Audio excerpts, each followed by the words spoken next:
More Money Show with Steve Moore. Entertaining and informative on the Red Apple Podcast Network.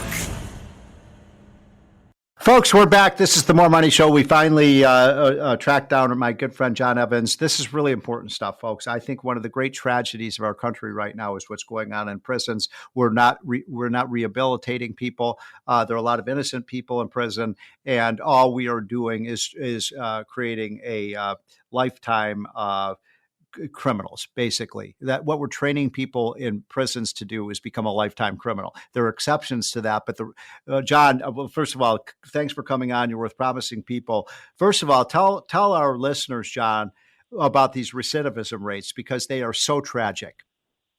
Steve Moore, thank you so much for having me on the show. Hello, everybody. It's so important for all the listeners, for the entire republic, to understand this scourge that's going on with recidivism. Now, what do I mean by recidivism?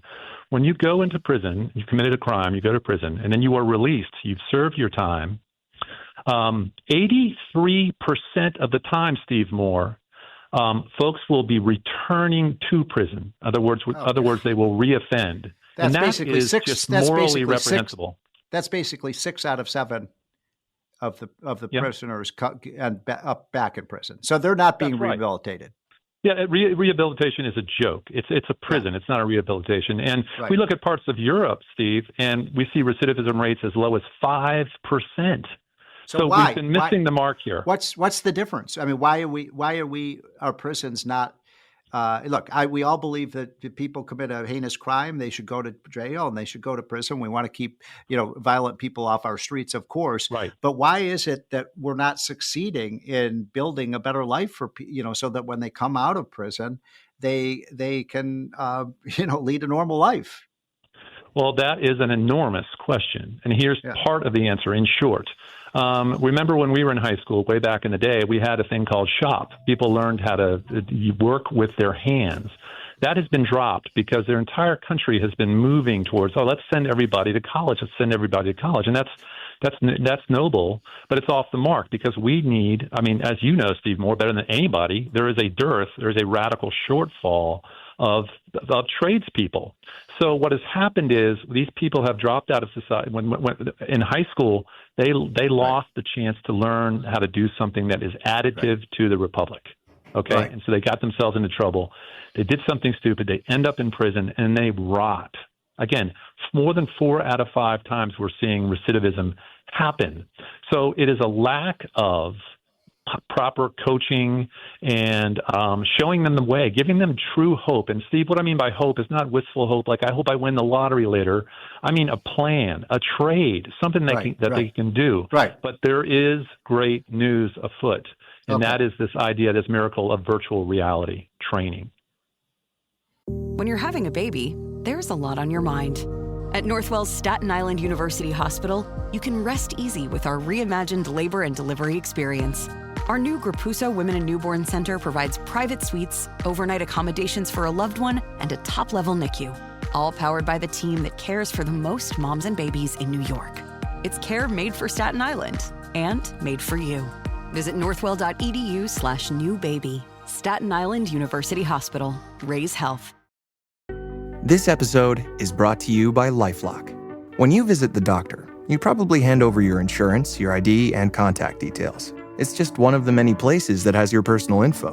And if any of them accidentally expose it, you could be at risk for identity theft. LifeLock monitors millions of data points a second. If you become a victim, they'll fix it, guaranteed, or your money back. Save up to 40% your first year at LifeLock.com/podcast. Terms apply. With Robinhood, not only can you trade individual stocks and ETFs, you can also seamlessly buy and sell crypto at low costs. Trade all in one place. Get started now on Robinhood. Trading crypto involves significant risk. Crypto trading is offered through an account with Robinhood Crypto LLC. Robinhood Crypto is licensed to engage in virtual currency business activity by the New York State Department of Financial Services. Crypto held through Robinhood Crypto is not FDIC insured or SIPC protected. Investing involves risk, including loss of principal. Securities trading is offered through an account with Robinhood Financial LLC, member SIPC, a registered broker-dealer. So how does this work? Okay, so what we've discovered, this is gobsmacking. It's so exciting what virtual reality, as you know, I'm a social scientist. I study how adults learn. And when you learn something in a headset, a virtual reality headset, you're going to retain, and please fact check me. I want all your viewers to fact check me on this.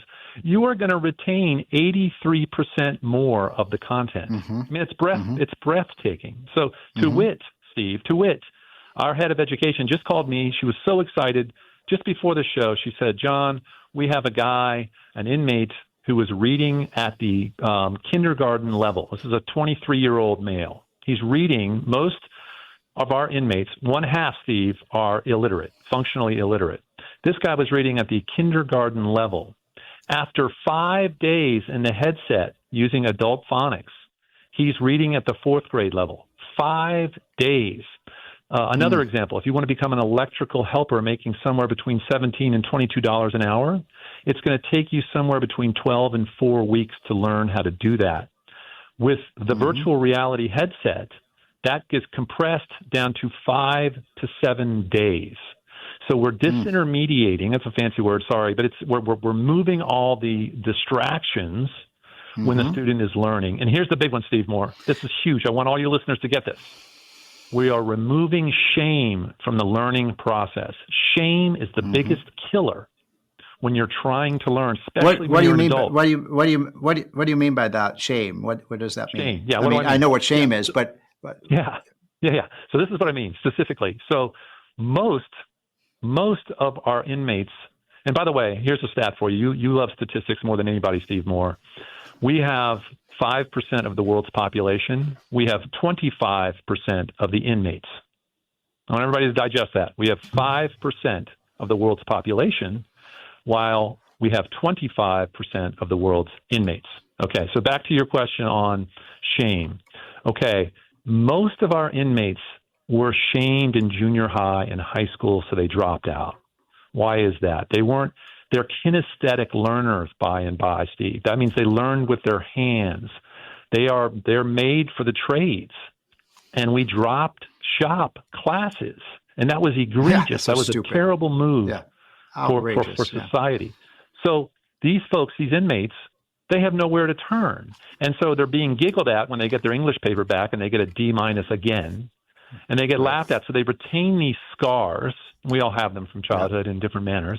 They retain these scars, these pains from the classroom, right? Now, everything changes because the classroom is the virtual reality headset, and they can learn at their own pace. Right. So you're saying that we can put these in the prisons. Now, are the inmates receptive to these programs? Or? Oh, my gosh. I had the great fortune, Steve, of giving a keynote. That's probably the most meaningful keynote I've ever been a part of at one of the largest prisons in Florida. I want to give Ron DeSantis a lot of credit. I want to give Senator Ashley Moody. They've been incredible. Byron Donalds has been amazing too. We graduated 71 inmates. This is the first time most of them had ever been to a graduation, Steve. And so they absolutely were so grateful for the opportunity. Heretofore, they had been rotting in prison, 71. So 35 of them earned their high school diploma, not a GED, by the way.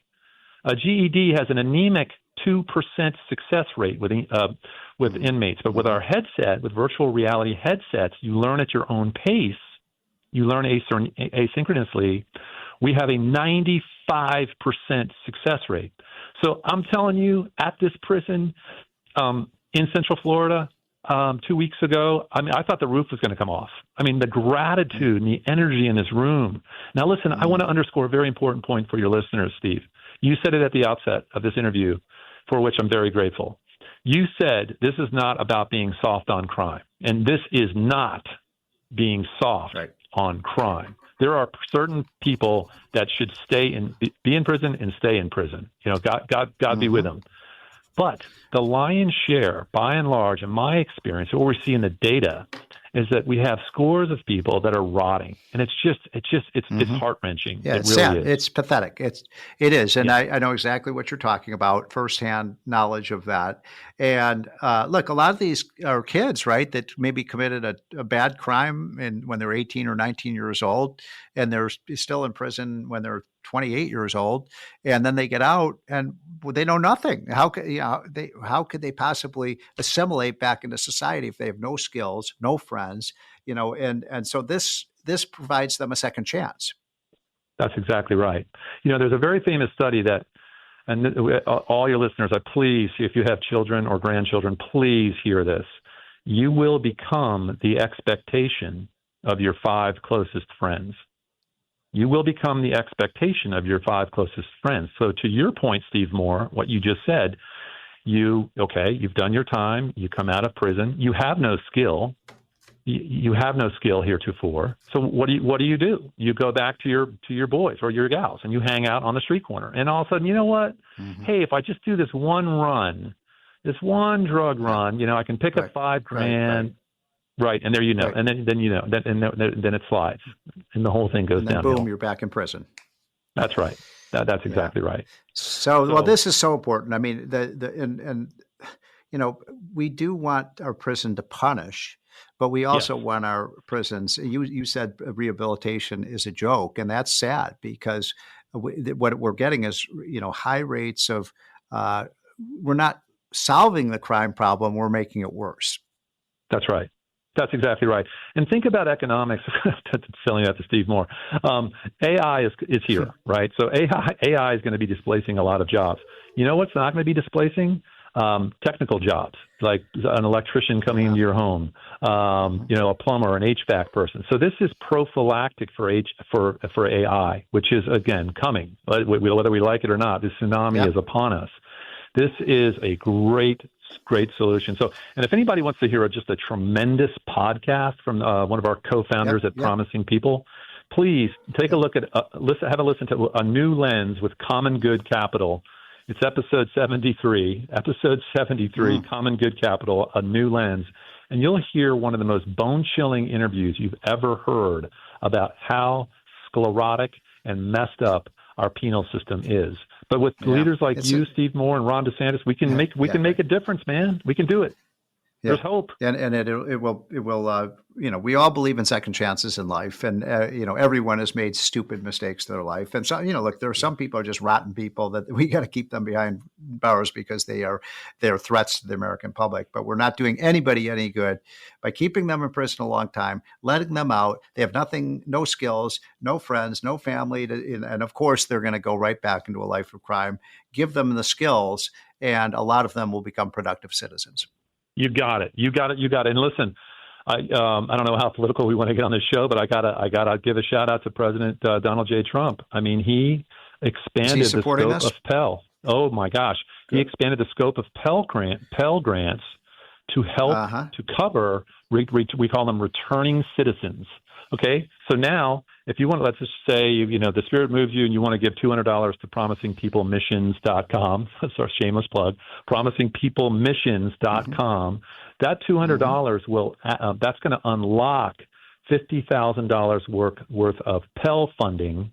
That's going to would help somebody. We have a partnership with Valley Forge Military College. So you're talking about somebody in prison right now who can't even read. We're going to teach them how to read. We're going to give them a high school diploma, and then we're going to get them to Valley Forge with a Pell Grant, and they can get a 2-year degree, a 4-year degree. Steve Moore, they can go all the way and get a PhD, and we fully expect that to happen. I love it. All right. Well, John, that is a great program. I know that you've worked very closely with Ron DeSantis there, the great governor of Florida. If he's on board, I'm certainly on board because he's been amazing. And we got to take this national. We got to solve this problem, folks. We're not doing anybody any good. We're to allow millions of people's lives to be ruined because we have a penal system that does not work. That's the great John Evans. John, thanks for joining. This is the More Money Show, and folks, we'll be right back. The More Money Show with Steve Moore on the Red Apple Podcast Network. When you're having a baby, there's a lot on your mind. At Northwell's Staten Island University Hospital, you can rest easy with our reimagined labor and delivery experience. Our new Grapuso Women and Newborn Center provides private suites, overnight accommodations for a loved one, and a top-level NICU, all powered by the team that cares for the most moms and babies in New York. It's care made for Staten Island and made for you. Visit northwell.edu/newbaby. Staten Island University Hospital. Raise health.